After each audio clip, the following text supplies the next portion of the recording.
in 3, 2, 1.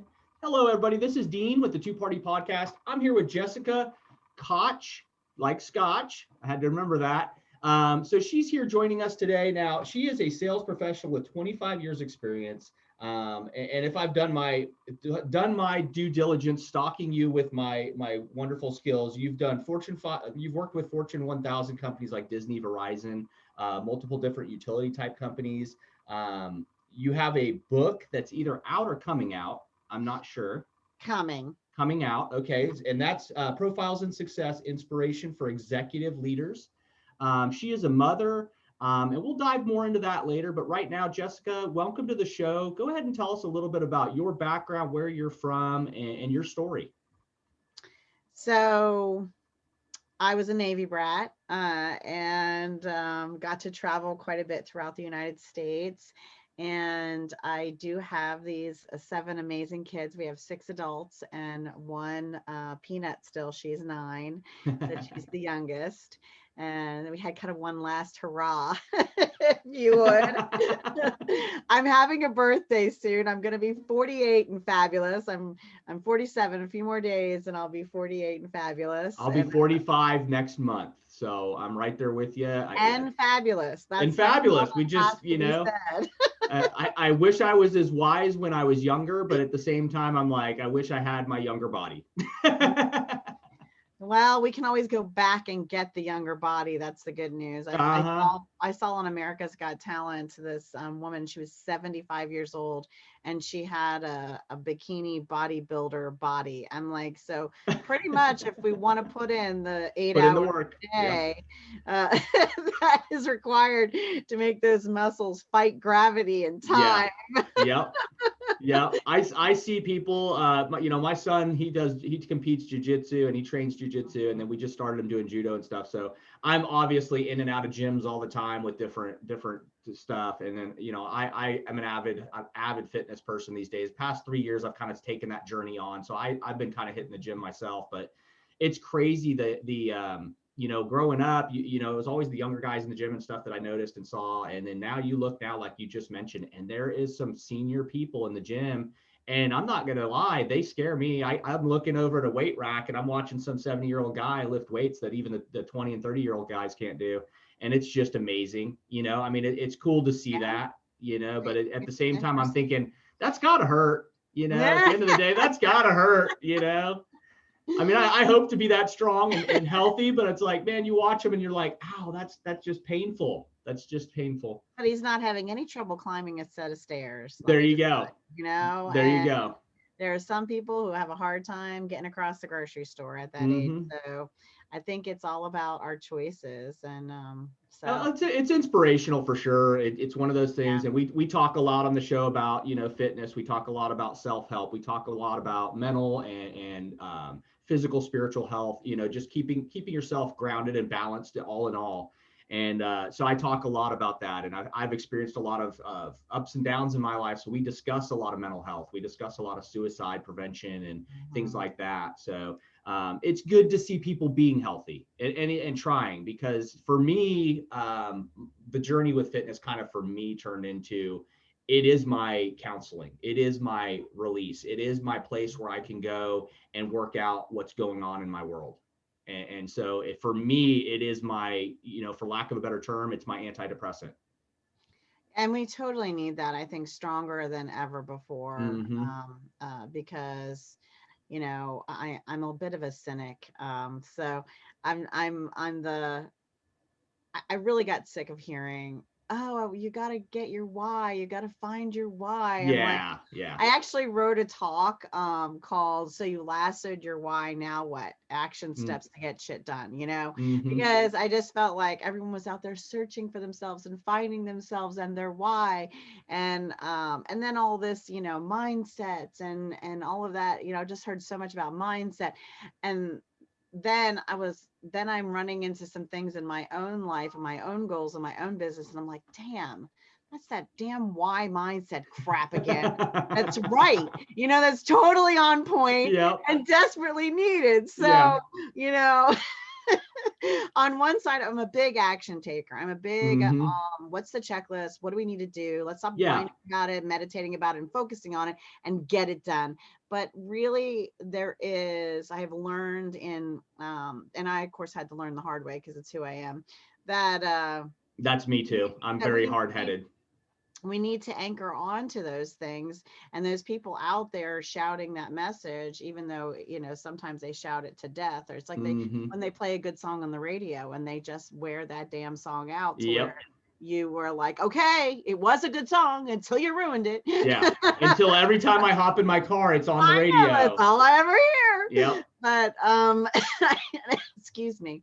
And I think a little bit that's what happened for me with the why and the mindset thing. And I find myself at a new year. It always happens. And my birthday approaches. So, because Mm-hmm. that seems to be how that works for me, right? Since I was born Yeah. in January, Right. I have the double whammy of the, oh my God, another birthday. Oh my God, another year. So Yep. the Yep. rest of Mine's y'all can consider yourself lucky if it's not in January, because uh-huh. it's a bit of a double whammy when Yeah. it I is. just miss it because I'm in February. Like February 11th, I'm in, and then it's like, oh, the new year Yeah, just and hit, and now my you know, birthday, and the rest of the year it's over.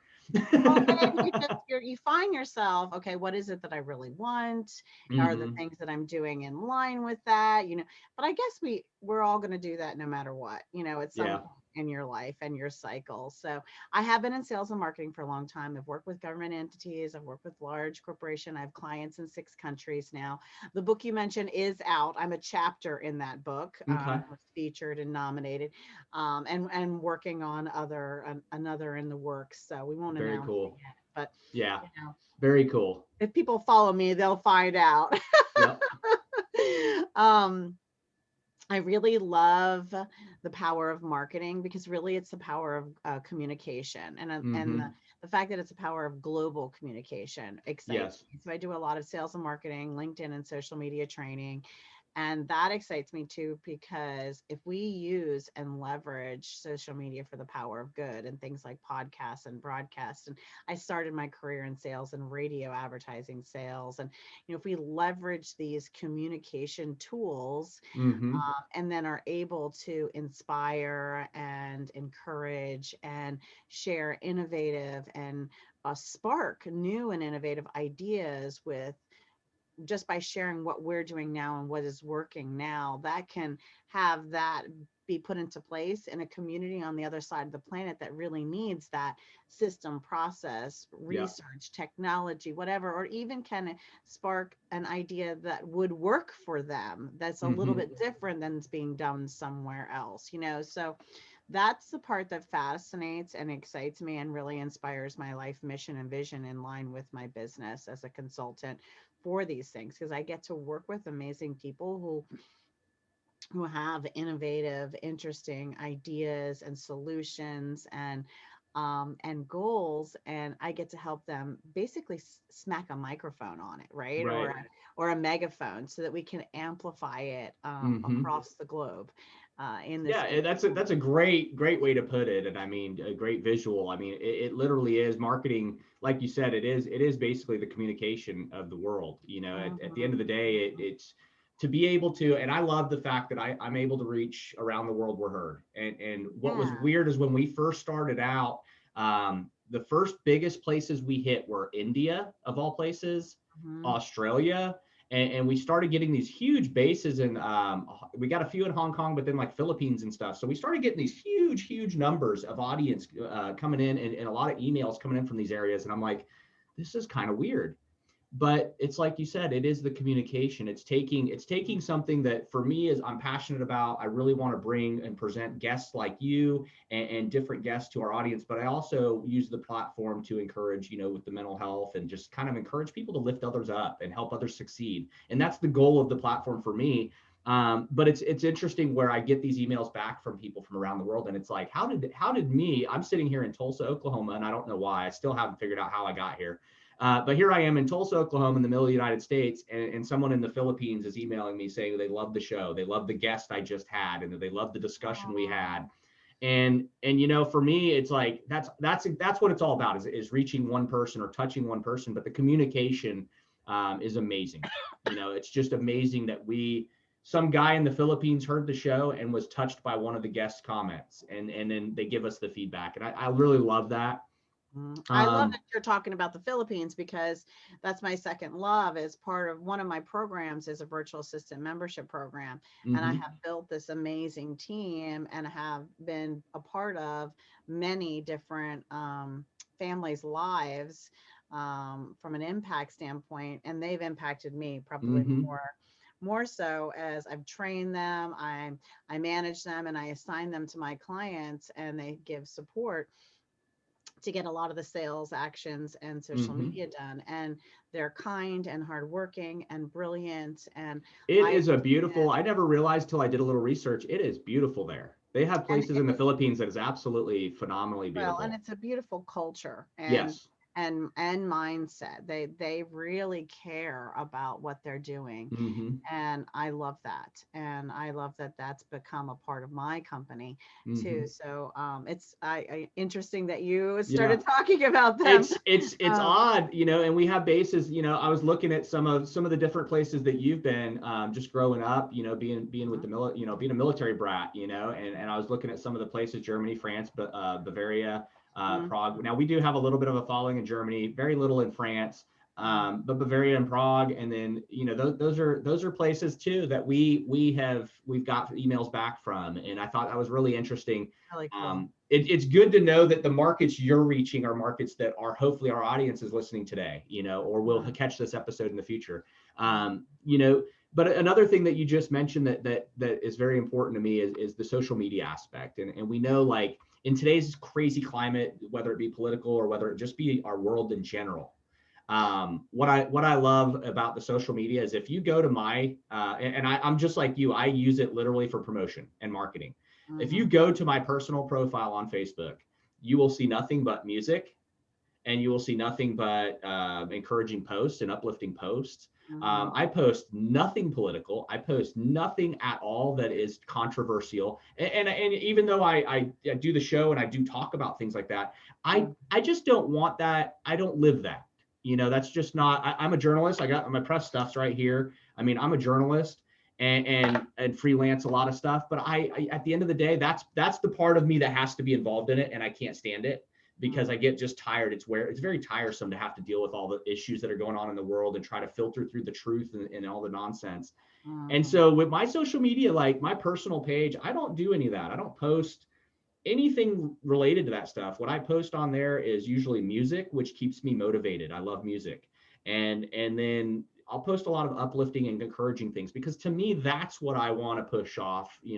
I want people to know that part of me. I don't want them to know the work side of me. I don't want them to know all the time Dean's just caught up in this, again, political climate that we live in and stuff like that. Because while we discuss that stuff on lives on the show and stuff and do news breakdowns, like, that's just not who I am, at the end of the day.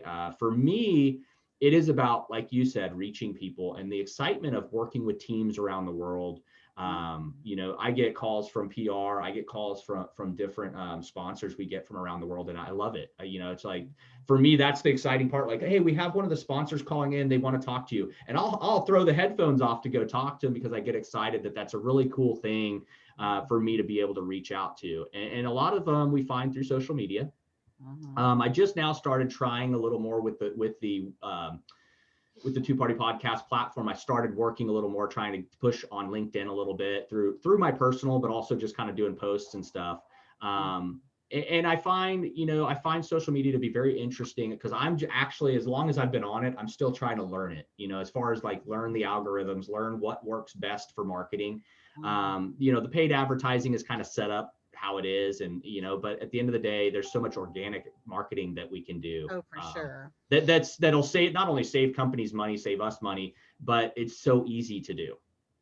Well, and I think the most powerful piece to add to our threads is edifying and featuring each other, right? So if you went to my thread, you would find so much about so many other people, because I'm constantly promoting the other circles of influence that I care about and respect and admire, and so Yeah, I think the cross-platforming is huge when you're able to utilize who you're working with and both be promoting each other and lifting up.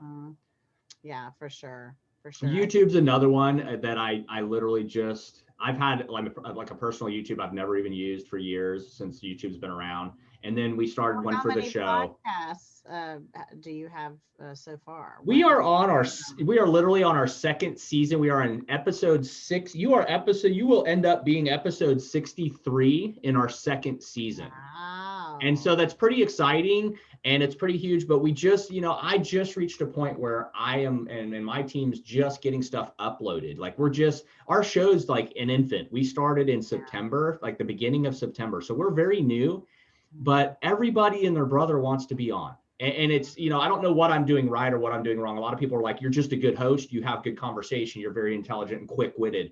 And I great pat on the back. But at the end of the day, it's like, I'm not sure what I'm doing, as far as the marketing side of it, that's making it so amazing. But I get people all over. Today, right after your interview, I have another interview with one of the TV producers and hosts that works a lot with Tyler Perry. So we're going to be breaking into working with some producers and directors right away this year. Like this year is going to be really cool for the show because we have lined up a lot of actors and actresses, and I've got actually one of the good Comedy Central comedians is coming on next month. So we've got a lot of cool stuff going on, but I don't know how I'm doing it. At the end of the day, I'm like, how did these people even find out about me? But the word spreads. People become a guest on the show and they know someone. They're like, dude, I had a great time on the show. You need to be there. They're doing great things. And so we were lucky since September to now to really just, I think the show kind of promoted itself. It kind of, we just kind of took off. I started doing the YouTube thing and I see you're on YouTube. Mm-hmm. And like I said, I am very bad at keeping up with the YouTube stuff, but I have been putting I do all our video, like we'll do our live, this interview will go onto our YouTube. And what we do is we'll promote the video onto YouTube first. And, we got like 28 subscribers and people are like, you got to up your subscribers. Out of 28 subscribers, I look at it like, those are some of our faithfuls over there. But then you go over to like posts, we do live feeds and stuff. I'll get 34,000 people on a live feed when I'm doing like a news breakdown. And I'm like, I don't understand the dynamic of it, but I do kind of get it. And then a lot of people are like, I saw your YouTube. A lot of people that are like not subscribed, they're like, hey, I don't subscribe to your channel, but I saw your YouTube. And I'm like, well, apparently that's doing something. I don't know what it's doing, but it's doing something. Right. So those are the things like the marketing. I'm just not a marketing guru. My team, I've got a guy that he's good at it, but he admits he's not the best at it. And so he kind of helps do a little bit of a lot of the tags and keyword and getting us in the searches and stuff. But to be honest, like I am no good at it. I'm really not. I'm good at this. I'm good at being a host. I'm good at chatting with people and hanging out with people. That's where I'm limited. Marketing's not something I've ever been really good at.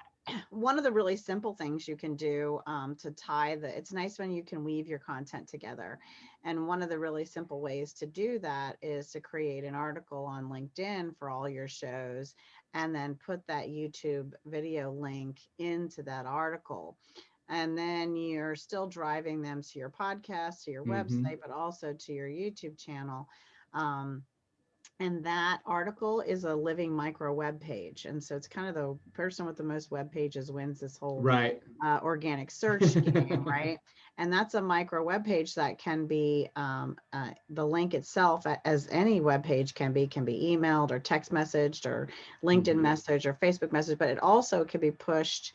When you build an article inside LinkedIn with a click of a button, you can push that to Twitter and Facebook. So, now you've taken this podcast that you've done. They've already went ahead and put it on a YouTube video. So it's on your podcast, it's on your website, it's on your YouTube, it's on your LinkedIn, it's on your Twitter, it's on your Facebook, all because you pulled it together in a format that could be easily pushed that way. And you're talking about a lot of copy and paste. I mean, you copy and paste the bio of the guest, you put, you give it a title, you already have probably the headshot of the guest, you have, and the show has a name already, you're dropping the link in there. And if you create what I teach my clients to do is an end of article signature line, just like you have one in your email, then you're copy and paste and dropping that in. And it's Please like, share, and comment. Thank you for taking the time and, to check out our Right. podcast. If you need help with yada, yada, reach out to us. Here's our website, and it's just all of the same kind of goodbye, farewell, thank you at But the it's end. also little reminders for the people reading it. And there's also keywords in there too. So,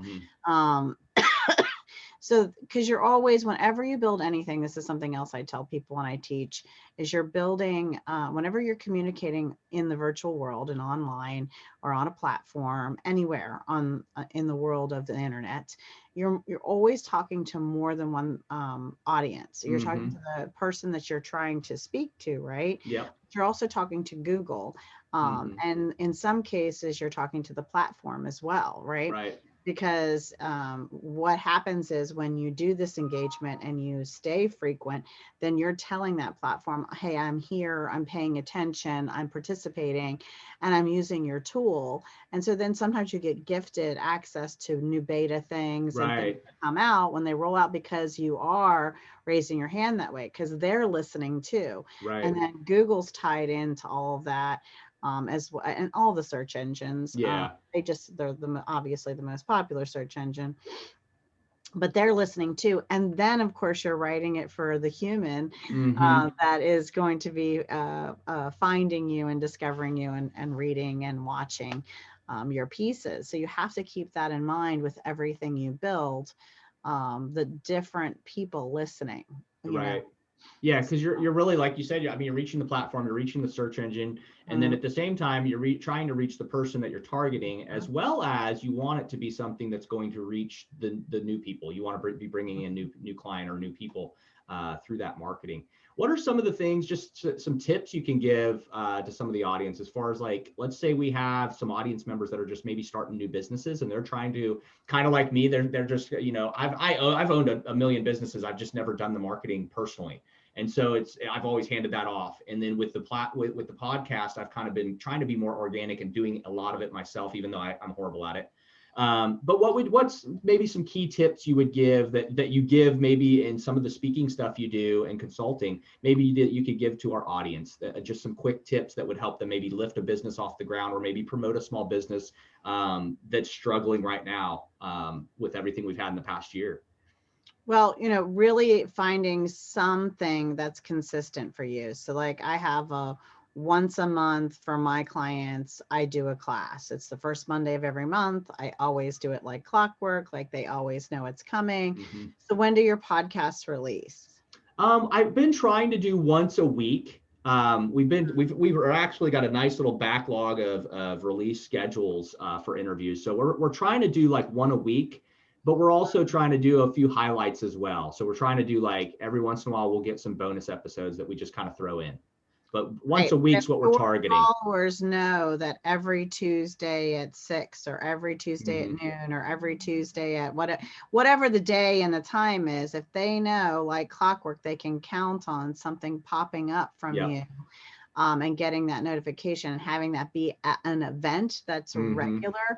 That's one of the most powerful things any business can do, whether you're a solopreneur, a speaker, author, coach, or if you have a brick and mortar, whatever, even if you were the local plumber and every Tuesday, I knew you were going to go live on your Facebook and give me the latest plumbing advice.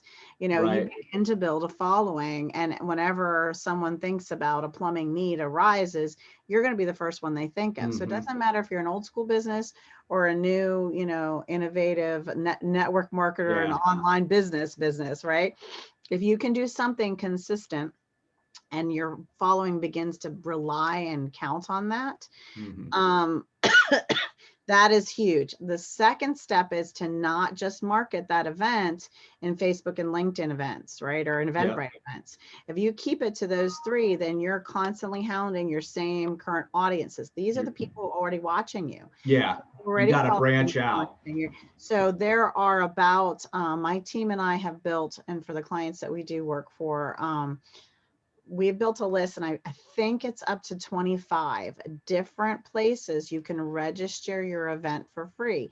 So if you have Very that cool. consistent event coming every Tuesday, you can go to all these other platforms that are search engines specific for events Right. that'll be reaching new eyeballs and audiences that aren't following you on Facebook yet, or on Mm-hmm. LinkedIn, or on your YouTube channel, because they don't know about you yet. You're going to be found there. So you Nice. have to go out to places. So things like that, as well as things like new virtual networking circles, are going to be the most powerful thing to bring in new followers. And that's one of the most challenging pieces of the puzzle for most people. So Yeah, I mean I mean that just right there is just a lot of information for me to think about. And what is some other things like?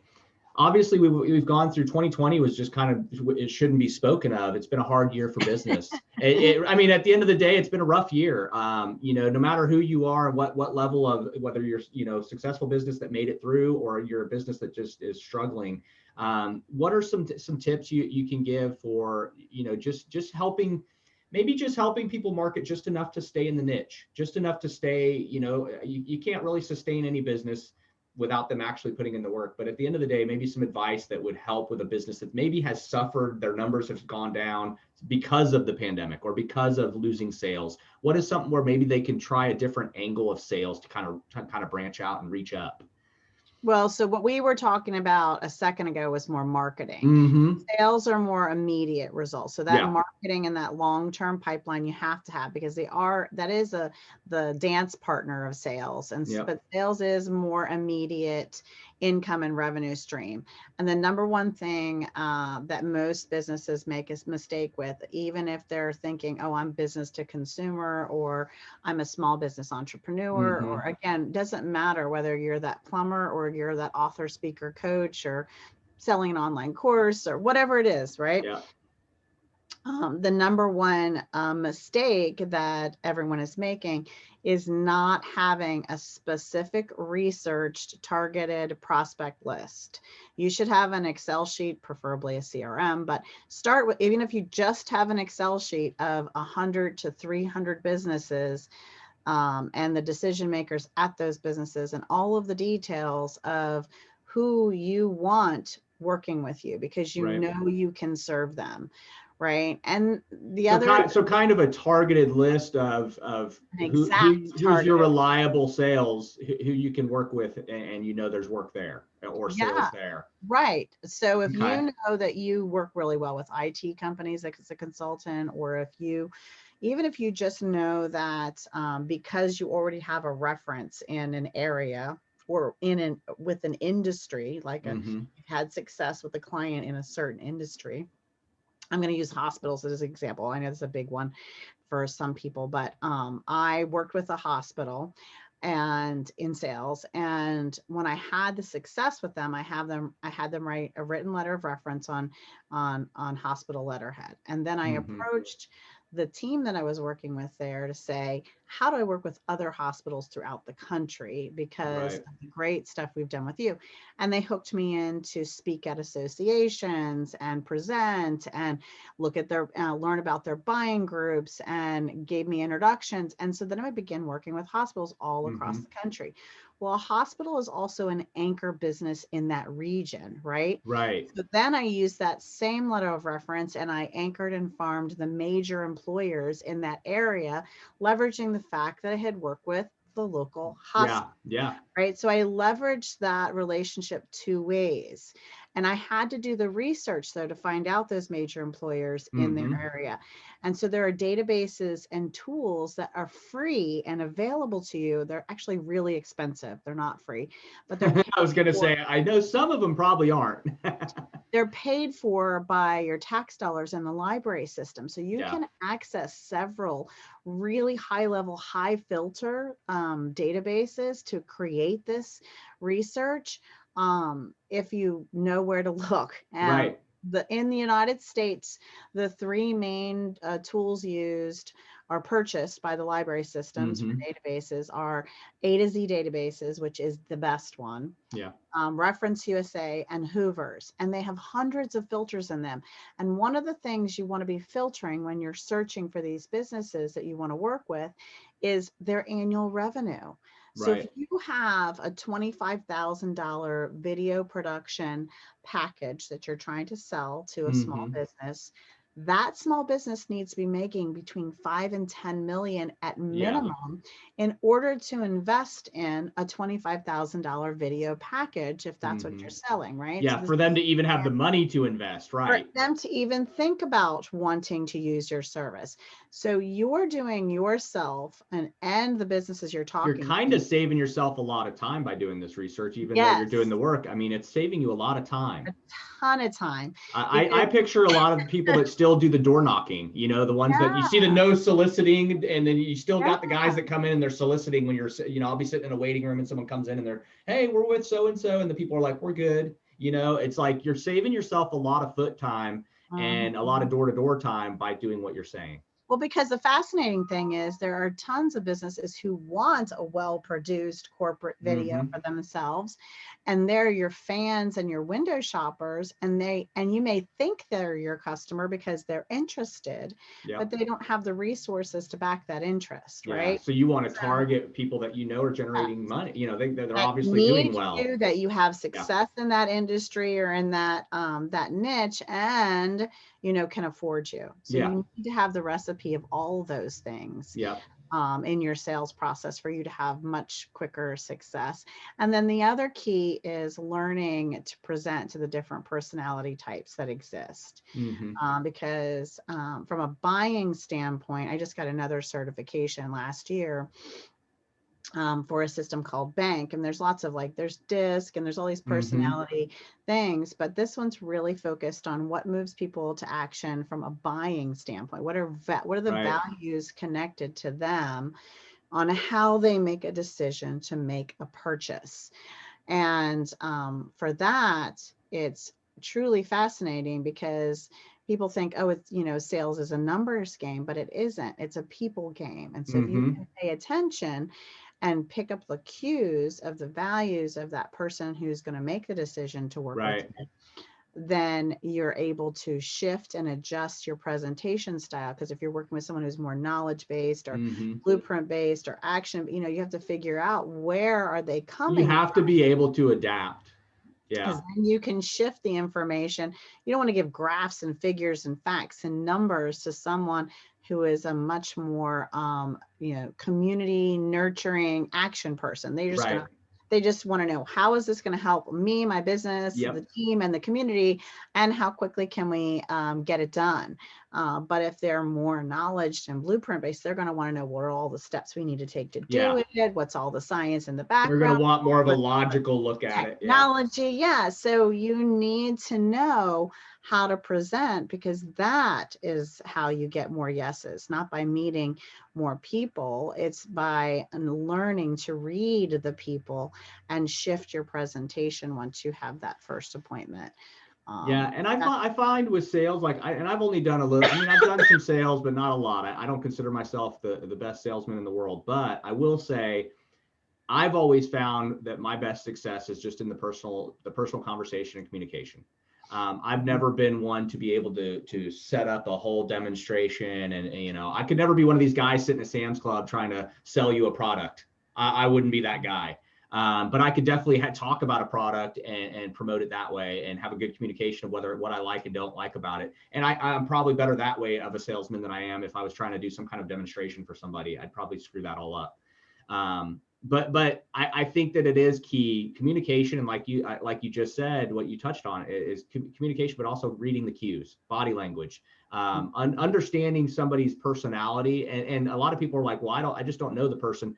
You can read people I'm pretty good at it. My wife kind of is like, sometimes looks at me like I'm psychic or something, because I can almost meet somebody and within a few moments I can tell you if they have a good nature, bad nature, if the person's shady. I've always kind of been that way. And so I think like you just said, you can kind of read cues from people, if they're interested, if they're not interested, if they're logical and have to be very, with to the point of, like you said, prints or numbers and schematics, and or if they're just a person that's very organic and just like, well, tell me how this helps us, and what's it going to do for my business, and they're just more of that type of thinker, analytical or maybe critical, So yeah, that's very interesting because I find myself more than not, surprise being a host of a show interviewing guests. I find I can read cues pretty well. And I do think body language plays a big part of it. I don't think a lot of people still maybe don't understand that we're humans, and being human, we put off signals. And unfortunately, you got to read them. You got to know. To put it very simple, I mean, just like animals, dogs, and they have behaviors, they have ways they act that tells another one to stay away or come near. And so it's kind of one of the same things. I mean, there's a lot of people you meet in public, and you could see on their face like, get away from me. And then if you read the cue, to get away. And if not, there's an interaction that tends to blow up sometimes and doesn't work out very well. You rub each other raw. And so that's kind of one of those things, you touched on it, that makes sense to me. Read the cues, kind of feel out who you're talking to. Also, I think one of the things that came to mind when you were talking about that is I've come into contact with people where I'm coming to talk to them about a deal or an investment. And I'm like, they're not in a very good mood. Or, you walk into the room and it's just like, whoa, I can feel the tension in here. Sometimes that's not the best time to present. Sometimes that's a good cue to know, like, this guy's not buying into anything today. Well, and the good news is that this is, some people are really are born with it, and just kind of get that gift. But even if you are, so for example, even if you were born with a singing capability, right? You still want to go to a coach and have that honed. And there's some things you can learn about that skill and that gift you've been giving.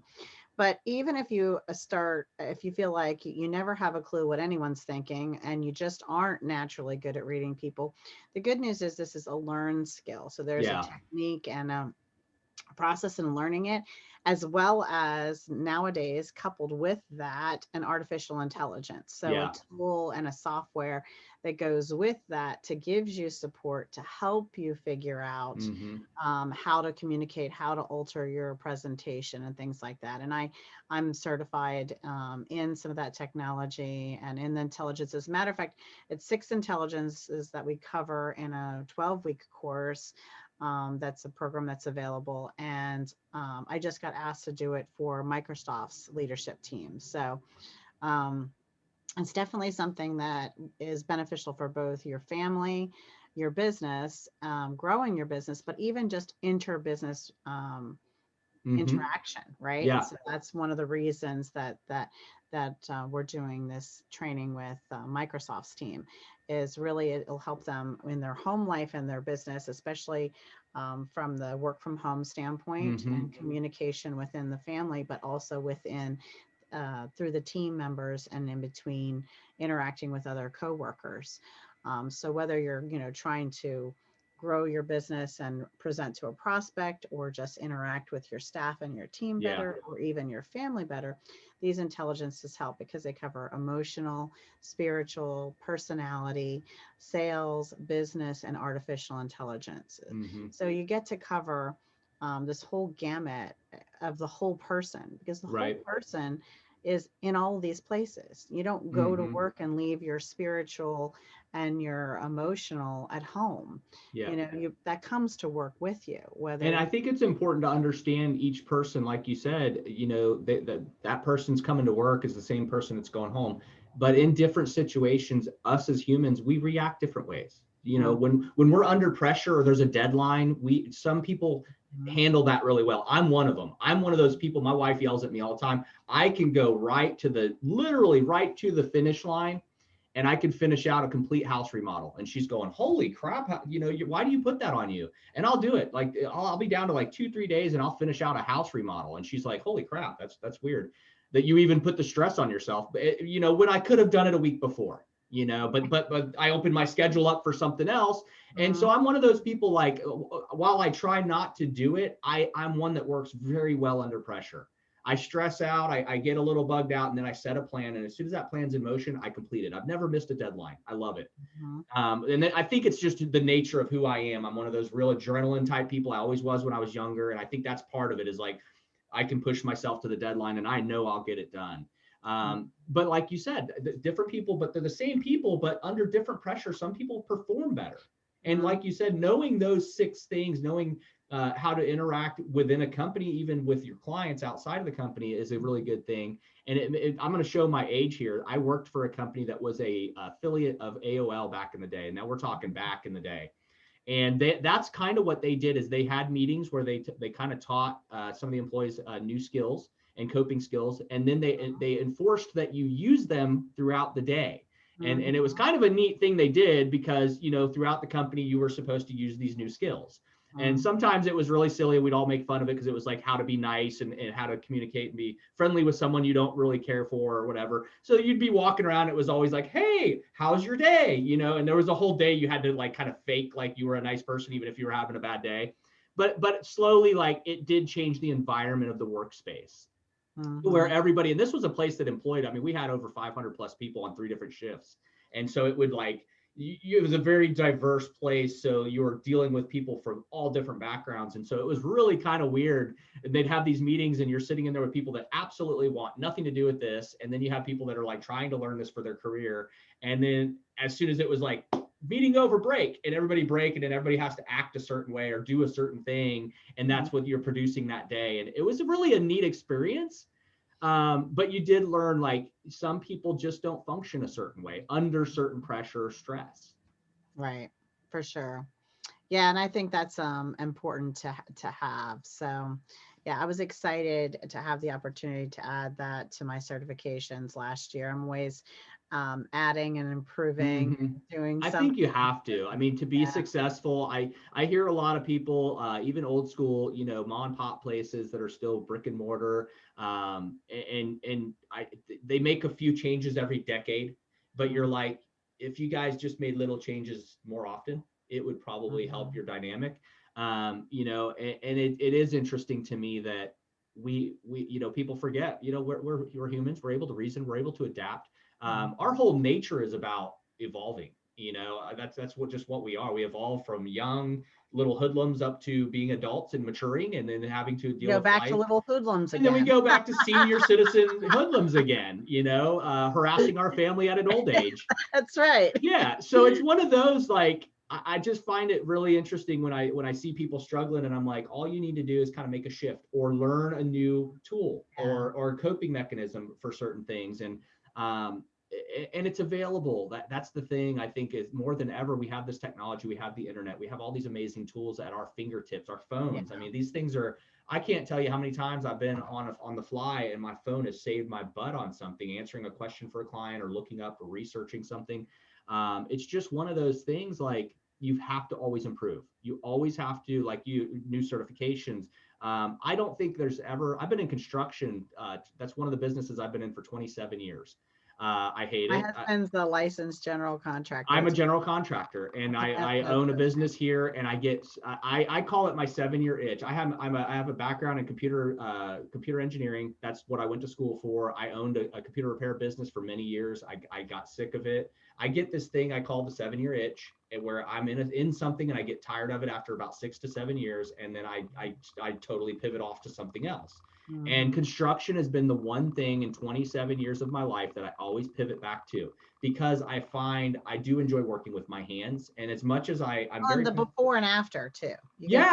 You get the destruction and the transformation and then the wow. Yeah. I think it's why we all watch HGTV. Oh, my wife loves it. My wife, and I do too. I really love it. But then I go through, even like right now is a prime example. She'll go in there and she wants to watch HGTV, and she'll turn it on in the evening when we finally get to sit down and enjoy some time together and watch TV. She'll turn on some HGTV, and I've had a day at work, doing construction. I don't even want to see a hammer or a tool or anything. Yeah. I'm like, I'm just kind of sitting there like, oh, do we have to again? But it's, I find, and I'm at that moment now. I'm at a pivot point right now, again, in construction, where I find that I lose passion in something, and I know myself. And so when I lose the passion for something, it's time for me to change. Or it's time for me to educate myself to a next level of what I'm doing. And so over the years, that's what I've done. I started off obviously just in labor at a very young age with my dad. My dad was the type of person, you got off school, he would make sure your homework was done, drop you at a job site with his friend, and you would work till about 9 o'clock at night. And then he'd come pick you up, bring you home, you'd shower, go back to school and do it all over again the next day. My dad did not, you had to work to be in his house.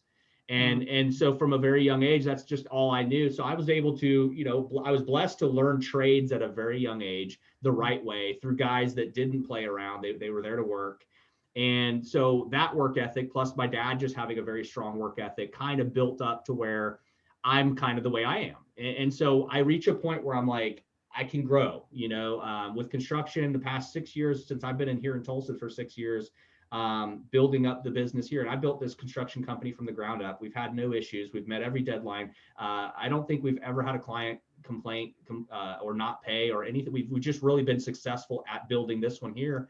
And part of it I really do lean toward is the education. Since I've been here, I've re-educated every year. I do more education classes and online courses to keep up with the industry. Because right now, construction, due to technology, construction is changing so drastically. We're not back in the day of it's all hammer and drills and sledgehammers. There is so much technology, lasers, and different stuff that really makes construction something you have to keep up with these days. And after 27 years of doing it, I mean, I could probably build you a house with my eyes closed with hand tools. But these guys these days are doing engineering and measuring and all the things to set up a house with nothing but technology. I mean, there's still physical work, but it's just amazing. So I continue to do that, improve, get myself recertified for certain things. And I do it in everything, journalism, I do it for journalism. I'm always trying to keep up with the latest trends in journalism, which right now it's horrible that the trends in journalism really aren't good. But I try my best to keep up with that. But I do find that like every 7 years, I kind of get this little itch where I'm like, I'm not passionate about this anymore. And then I either want to change careers and move to something different, or I will start something else at the same time. And then I just add to my workload because I guess I becomes less passionate, but also bored. And so it's like, this isn't enough of a challenge for me. I need more. And I'm wired that way. I'm that guy that has to have information. I'm like a short circuit. I have to have more input. Right. And so that's kind of what I do too, is sometimes I do get bored and I'm like, I need more stuff to do. Yeah, I've definitely, so I'm already adding a 60-hour course certification that I'm starting now for this year. So I've already got started. Start the year off right. I'm going into another one. Start the year off right. Yeah, and so it's just one of those. I think we all in business or marketing, wherever, sales, whatever it is, I mean, I think you would agree, you have to adapt. You always have to educate. There's never a point as a human, let alone as a business or entrepreneur, there's never a point as even a business owner that you've learned enough. It's never a point where you can say, well, the business is running smooth, it's time to kick back in my nice office chair. No, if that's where you're at, then you're set up for failure.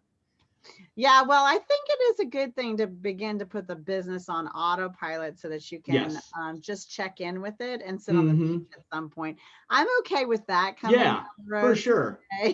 Yeah, you just got to make sure all the pieces are in place in order to do so. There's a lot of people, they get to that point where they do autopilot a business, and if they're not checking in on it or keeping up on the processes being ran or who's running what, right, it can just go downhill overnight. I mean, it can. I've seen businesses crash. People, the key is getting really good people to run for you. Yep.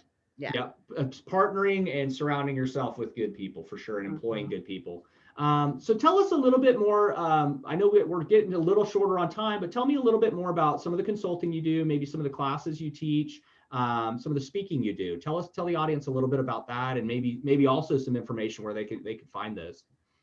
Yeah, so my website's the easiest place to find me, that and LinkedIn, and it's jessicalkoch.com.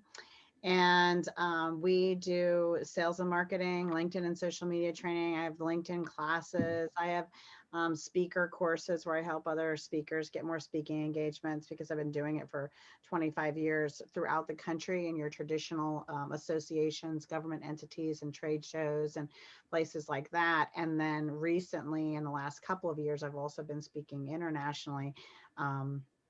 and doing, I mean, I did quite a bit of the virtual speaking before. It was, it was probably, I don't know, 60-40. So it's probably more Mm-hmm. 60% of the time I was traveling, and I was really developing about 40% of the time where I was teaching for these memberships and associations for their member benefits in their educational portals. So we were doing, Mm-hmm. just beginning the technology of webinars and Yeah. things like that. And so it was new when I started doing it.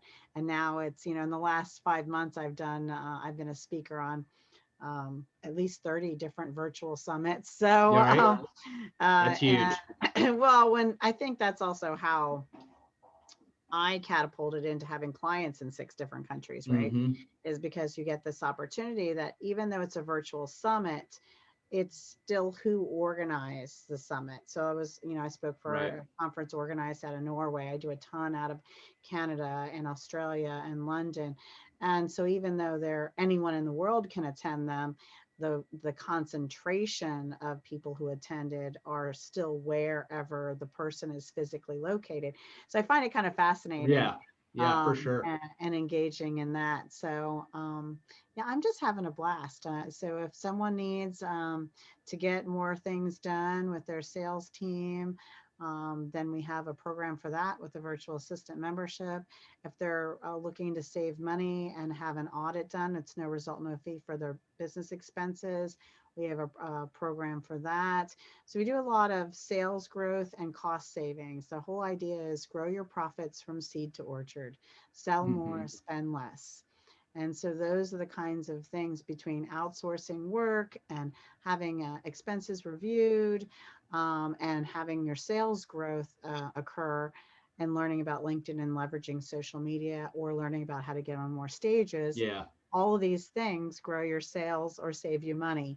Yeah, Um, for sure. Just some of the techniques you've talked about today and for sure will save time. Right. And that is the umbrella of the service of our consulting. So that is Very cool. where we come from. And it's been my pleasure to be a guest and to learn more even about you, Dean, and your followers. And so For sure. I'm really just happy to be here. For sure. And what we typically do, and I kind of explain this to every guest, is what we like to do is have somebody on for the first time, let the audience get to know them, and then in the future we would have you on again to kind of expand on where you're at that time, and kind of bring some new knowledge, some new stuff to the audience. So we always try to tell the guests that you're not just this isn't just your first time and only time on the show. We expect to have you back. It's a goal of ours to always get each guest back to touch base. Two Party Podcast is not just a podcast, it's a talk show. And we really encourage our guests to come back in the future. And the other thing we do is we tell all of our guests up front that if there's something new that happens in your life or your business and you want to promote, you reach out to us. You obviously have all my contacts. So what we do is, say a new book, you're talking about maybe working on a new book coming out. And if that's in the works and that book's ready to be released, you contact us and you say, hey, Dean, Two Party Podcast, we would like to promote this and we'd like to give you an opportunity to have us back on, and we'd like to get this book promoted. And that's what we want to do. It's not just about, at the end of the day, it's promoting our guests to our audience, for our audience. If the show continues to get the success and gain the traction it's gained, that's great. But our goal is really to get our guests presented to the world and presented to the audiences where they can be an impact. And that's really it. I mean, so at the end of the day, we hope to have you back for sure. I do want to touch on one more thing that we haven't really touched a lot on, but I ask every guest Okay. because it is part of our platform. What is something that you can, just maybe a time where you've been working as a professional, maybe you've had a hard time, obviously being a mother of 7 kids, you've definitely seen some roller coasters, I know. Yeah. So let's offer the audience maybe something that helped you get through a tough time in your life, or maybe a period where maybe you were struggling and maybe just not feeling yourself, depression, anxiety, stress, any of that. Maybe just give some advice on what has helped you get through and still be able to function professionally. So I've definitely faced those times. I think we all have. Mm-hmm. And I think two key things come to mind. Very first and foremost, by myself and with myself, if I'm struggling internally, I pull on what I call a gratitude ladder. And sometimes it feels like you're in this dark hole, and your mind can go into that space. And the only way I know out is to start. I mean, it sounds so silly and cliche, but start really counting my blessings. And each one of those is a rung on the ladder, and I can see and feel myself lifting. Yeah. And that meditation and that visualization of going through those things I'm grateful for that I can hang on to help pull me out and get me to the top. So the gratitude ladder and an accountability partner, someone I really trust. I talk to someone every single Friday without fail, and we have an accountability recap call of our day and our week and our life. And it's both for our business, but also for ourselves personally, things that we're personally trying to achieve. And I think that can be really a godsend, because sometimes just saying out loud what we felt like was so hard and so challenging, and where we are with it now, makes you realize, okay, I can get through this. It's not as bad as it felt when I wasn't talking about it and verbalizing it and having to process it in a conversation. And I think that really makes a huge difference in helping you move forward. Yeah, I would agree. That's two awesome points, and I think that's one I've touched on before. Is you've always got to remind yourself of the blessings you have and the things to be grateful for. And I think that's something we kind of should inventory daily or weekly for sure, and just always recognize where, as you stated, when things aren't always that way. We got to recognize that in that moment, that isn't always going to be that moment. That down feeling, that maybe something that's just really putting pressure on you, it's going to go away. It always does. And for some people, it's harder. For others, it's a little easier. But I think that's real important. And I think 100%, and I've been pushing that a lot, accountability partner, somebody you have in your life. And I have a lot of friends from my background, which is kind of crazy. And some of my old friends that are still crazy and still in that weird world that they won't get out of. They're still in high school, is what I call it. They're, the guys that are 45 years old and they're still acting like they're in high school, or girls. And so accountability partner, you're right. I have friends that don't have any family. They've ostracized themselves or done things that damaged relationships with friends. So they don't have anybody. And they're like, well, how am I supposed to have an accountability partner because nobody likes me? And that's just part of their little circle of dysfunction. But at the end of the day, you got to find somebody. Everybody has to know somebody that you interact with throughout the day. Doesn't matter if it's an employee, doesn't matter if it's a friend, doesn't matter if it's the guy at the convenience store, somebody you can just talk to. Just somebody who you can set up as an accountability partner that you check in with. And I think that's important. I think it's healthy. Because it's almost like telling on yourself. It's almost like going and tattletaling on your own emotions and behaviors. And everybody should have someone they can trust to do that. Well, and I think the most important formula, though, in the recipe in that accountability is making a commitment to it and having it on the calendar every single Friday, 9:00. It's on my schedule for life. Like it's as far out as Google Calendar will let me book it. And we keep that commitment to one another, and we get on the phone and we book and schedule our lives around that committed time. And when you do that, it makes it more powerful, because I have friends, we all have friends, somebody we could call if we needed someone, but that's not the same as having it on your calendar. Consistency. It's an hour-long appointment we keep. We cover 30 minutes for her and 30 minutes for me.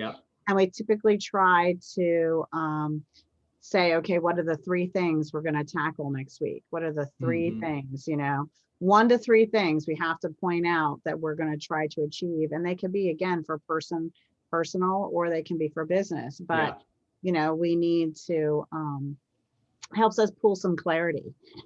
And that consistency is super powerful. And sometimes when we're in these moments, we just need that outside perspective. Sometimes, everybody gets in their own head and their own emotions and their own thoughts. And sometimes it puts blinders on to where you just can't see the light at the end of the tunnel until somebody brings a little perspective or a third party insight into it. And I really think that that's important. That's key. Sometimes our minds can lie to us. Sometimes our minds can trick us into believing that something is so real and yet it's not as real as we want to believe it is. And so it's important that we have somebody that can tell us, look, that's just not as stationary as it has to be in your life. But the other point you just made, I love too, is it's not just about expressing and talking about what was on your mind and what you were feeling, but it's also about the positive of pushing forward. So you have to also set goals with that accountability partner, and also with yourself, whether it's a lot of people, successful people make lists, calendars, whiteboards. You can't see, I got a whiteboard here and a whiteboard over here. There's things, you got to visualize things. And sometimes it's not just visualize, but verbalize. And so sometimes, like you said, just 3 things, even naming 3 things for next week I want to accomplish is a great goal. And it's a great thing to do each day or each week to speak to somebody about. So yeah, those are great. Those are great key points. Jessica, it's been great having you on here. Like I said, we will have you on in the future again, and I wish you all the success. If there's anything else that comes up, you let us know. I absolutely will. Thank you so much for having me, Dean. Perfect. And you have a great day. You too.